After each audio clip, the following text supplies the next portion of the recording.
Venerable Ajahn Pannavaddho was for 41 years the senior-most Western bhikkhu, following Ajahn Mun's path of practice. Ajahn Panya, as he was called, was a man of intellectual brilliance who, through his own efforts in meditation, was able to establish a strong spiritual foundation in his heart.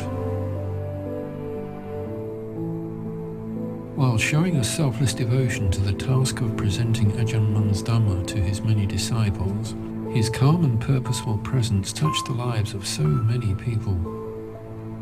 He became a pioneer of the Western Sangha whose leadership influenced countless monks and lay people to practice Ajahn Mun's teachings, and whose translations and interpretations of Ajahn Mahabhu's teachings introduced generations of Buddhists to the Thai forest tradition.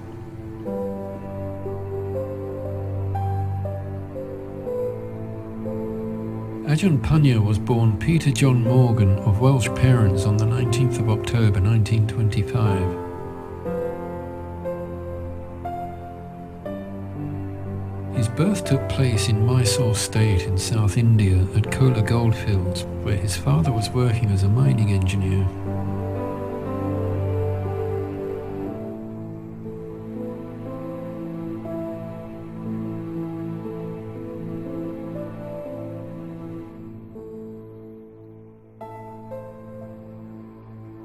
At the age of 7, he was sent to the United Kingdom by his parents to begin his formal education. He lived with his grandparents in Wales until the rest of his family returned from India several years later.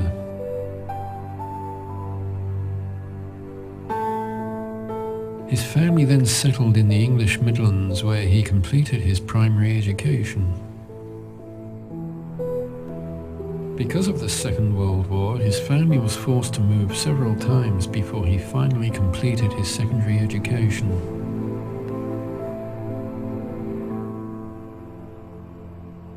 In his mid-teens, young Peter contracted bovine tuberculosis in his right foot.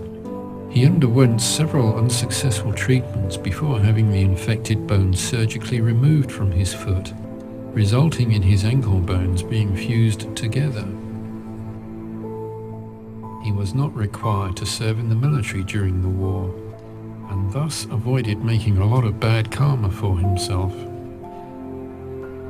Peter was then free to further his education at Faraday House in London, where he graduated with a degree in electrical engineering just as the war ended.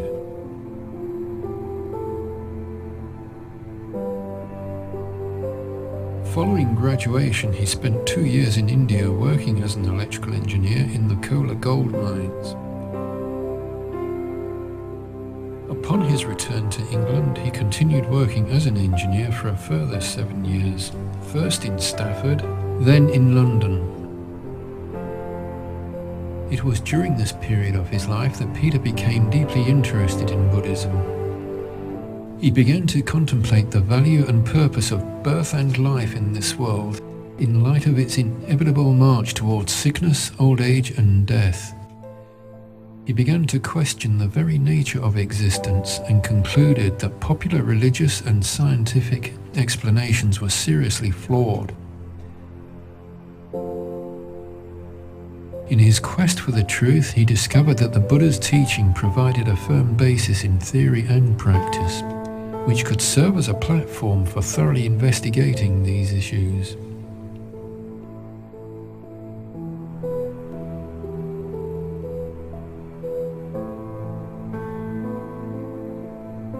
He read Buddhist doctrine extensively and joined several Buddhist organizations.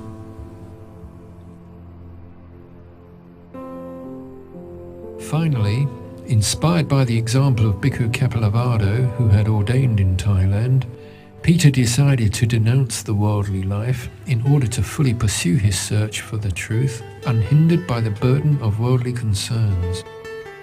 He was ordained as a samanera at the London Buddhist Vihara on the 31st of October 1955. He was given the name Pannavaddho. In December of that year, Pannavaddho and 2 other samaneras flew to Bangkok, Thailand, together with Bhikkhu Pannavaddho, with the intention of ordaining as bhikkhus. After staying at Wat Pak Nam with Longpo Sot for a month, on the 27th of January 1956, the 3 samaneras were duly ordained as bhikkhus.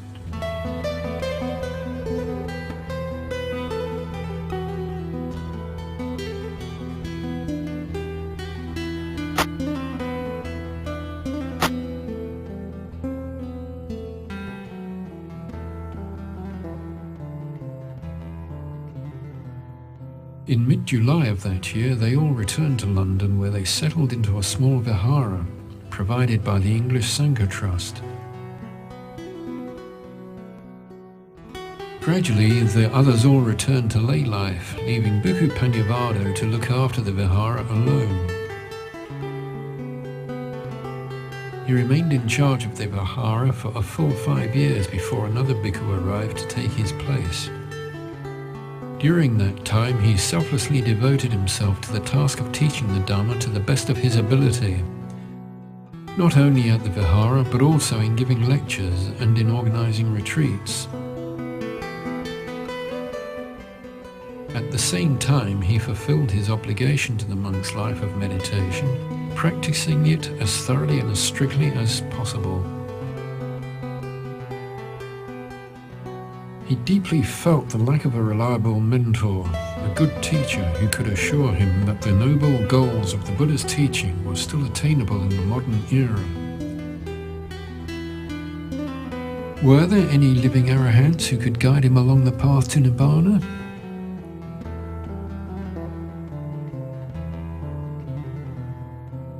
If he could find such a guide, he would wholeheartedly dedicate himself to that goal. To that end, Bhikkhu Pannavaddho decided that he must return to Thailand and look for a good teacher, one who could command his full trust. He flew back to Thailand in November of 1961. At first he went to stay with Venerable Ajahn Panyananda at Wat Chola Praton near Bangkok. While there, he asked a Thai friend to scout out the best, most revered meditation teachers in the country and report back to him. Eventually, this friend took him to meet Venerable Ajahn Mahabua, a long-time disciple of Venerable Ajahn Mun, who was widely renowned to be an arahant.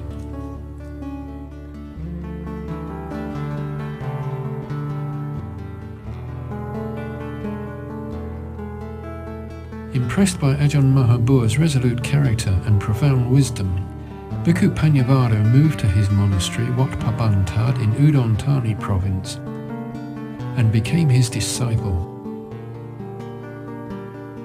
He He arrived on the 16th of February 1963 and remained resident there for the rest of his life.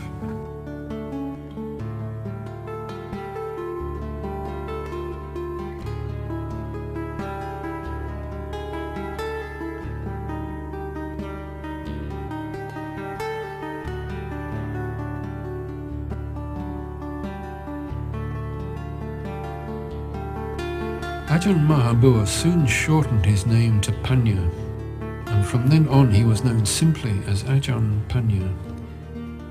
He remained a close disciple of Ajahn Mahabua for the next 41 years.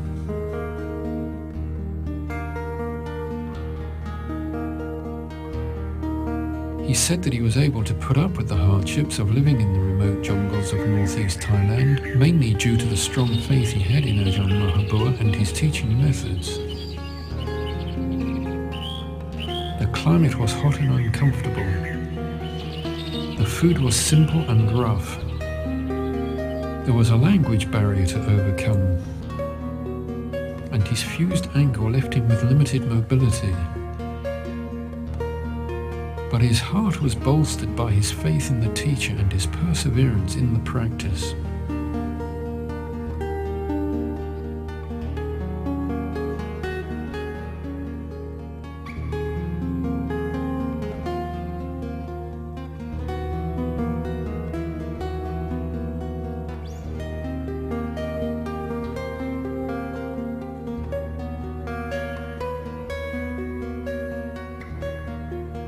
Ajahn Panya's mind tended naturally towards wisdom, and that allowed him to progress quickly in meditation.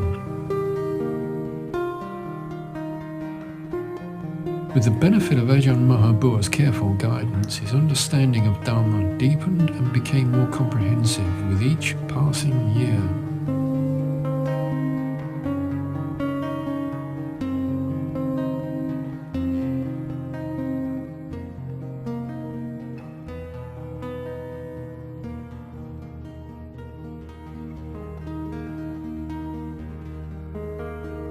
In 1965, at Ajahn Mahabua's insistence, Ajahn Panya reordained into the Dhammayutta Nikaya, with the present Sangharaja Somdat Pranayana Samwara as his preceptor. He took reordination at Wat Bawaniway on April the 22nd of that year.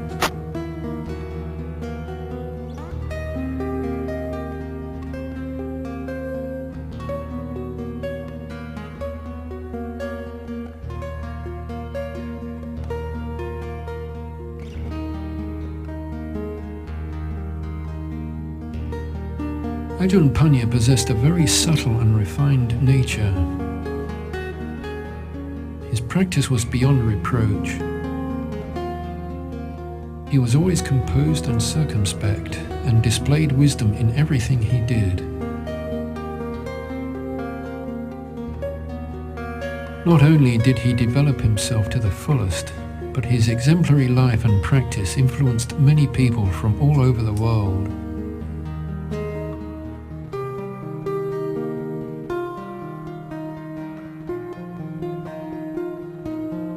From the beginning, he worked tirelessly to translate Ajahn Mahabua's writings into English, publishing translations that were distributed free around the world.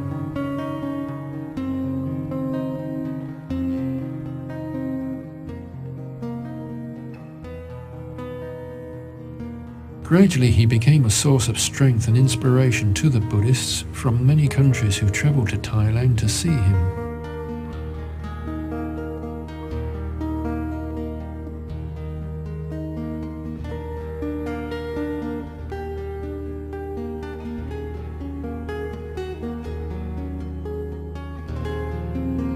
This is especially true of the Western bhikkhus who have joined the Sangha at Wat Pabantad since his arrival. He always showed a selfless devotion to the task of instructing these monks, and they always relied on him to teach them the correct way to practice Buddhism.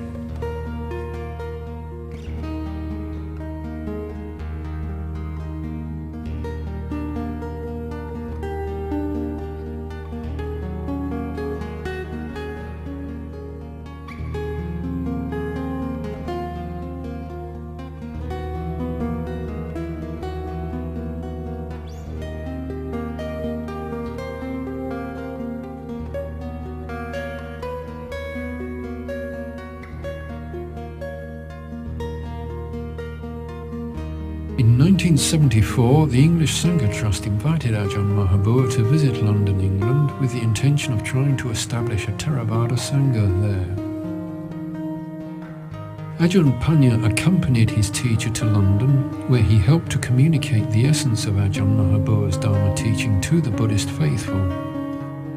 It was to be the last time that Ajahn Panya returned to England. But, although no Sangha was established at that time, their inspiring presence laid the groundwork for the future English Sangha.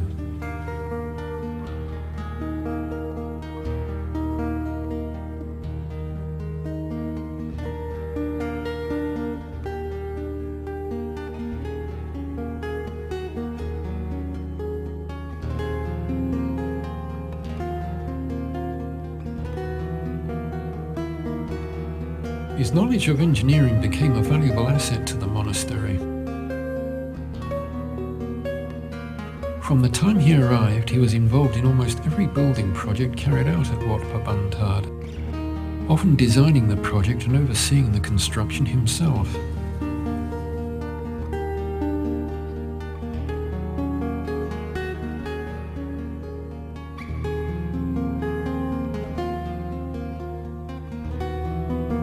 Ajahn Mahabua had so much faith in his wisdom and engineering skills that he really questioned Ajahn Panya's judgment in those matters.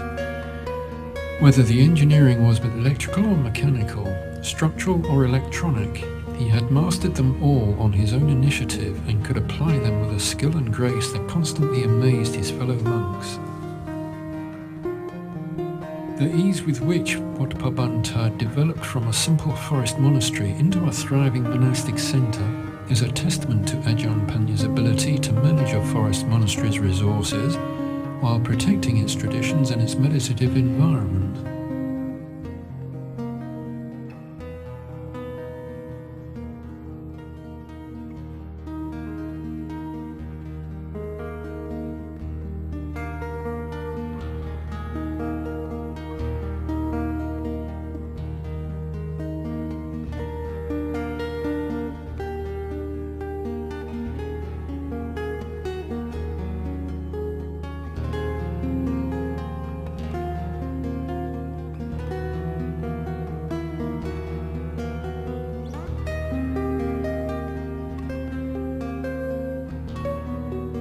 In September of 2003, the first symptoms appeared of a disease that would eventually cause his death.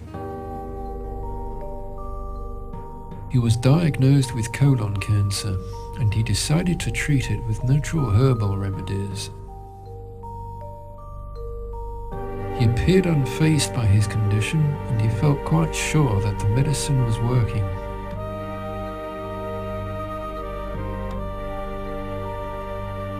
Over the following 9 months, the cancer appeared to gradually regress. But in June of 2004, it resurfaced and began to spread rapidly.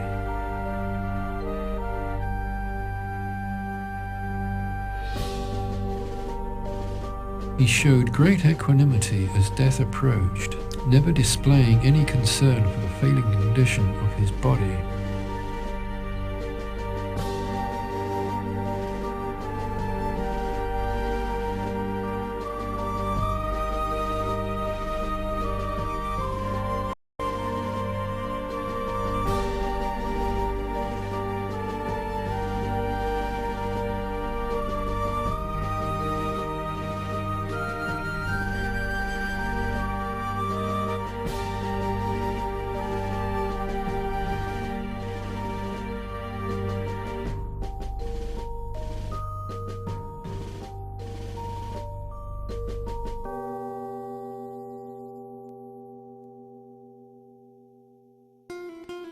Ajahn Panya passed away in complete stillness at 8:30 a.m. on August the 18th, 2004.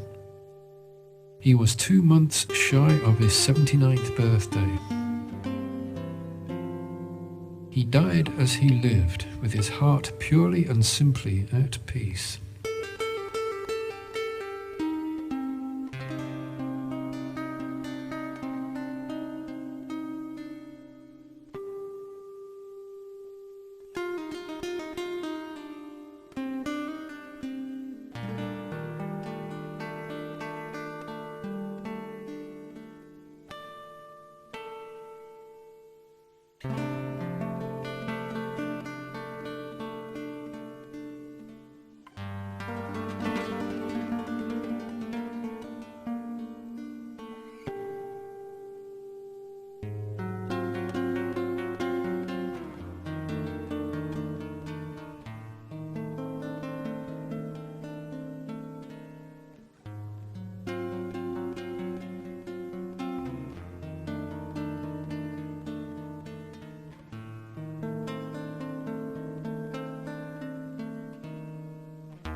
Ajahn Panya's remains were cremated at Wat Pah Pannavaddho 10 days later. His funeral ceremony was the largest event ever held there. An estimated 50,000 people attended to pay their final respects, including over 4,000 monks.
Something extraordinary occurred on the day of his cremation. The sky was clear and cloudless. Yet, on 3 separate occasions, a circular rainbow appeared in the clear blue sky, each time encircling the sun like a large luminous halo.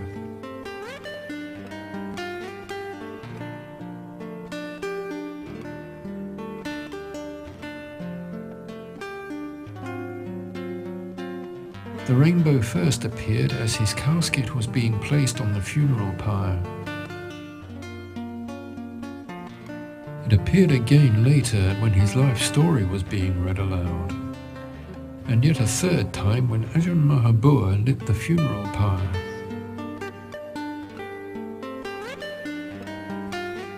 It was as though the power of his spiritual attainment had created an external, visual image to reflect the depth and subtlety of his virtue for all to see. It marked a supremely graceful conclusion to the life and practice of a monk whose loving kindness and humility radiated softly from his presence to encompass the whole world of samsara.